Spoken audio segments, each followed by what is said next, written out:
ইভিনিংয়ে খাওয়ার জন্য কি এনেছে তোমাদের সাথে একটু শেয়ার করছি। এ দেখো, এটা এনেছে একটা গোটা কাঁঠাল।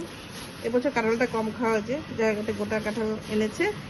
এনেছে হচ্ছে আম, এনেছে পেয়ারা, আর এনেছে তাল। কিন্তু এটা অনেক বড় সাইজ, এটা যদি বড়া করতে যায় এমন একটা টাইম নষ্ট হবে, মানে অনেকটা বেশি হবে, নষ্ট না বেশি হবে। আর কি এনেছে দেখো, বিস্কুট, এটা এনেছে ঝুড়ি ভাজা, এটা হচ্ছে আলু ভাজা। আর কি এনেছে, এই বারবন বিস্কুট এনেছে 2 প্যাকেট, আর লটে চকোপাই। এই লটে চকোপাইটা আমার মেয়ে খুব ভালো খায়, তাই জন্য নিয়ে আসছে। তারা সব ঢেলে নিই। এই দেখো, এগুলো সব ইভিনিংয়ে খাবার, ঠিক আছে? এখন তো খাবো না, ইভিনিংয়ে খাবো। কিন্তু এই তালটা করতে অনেক টাইম লাগবে আমার।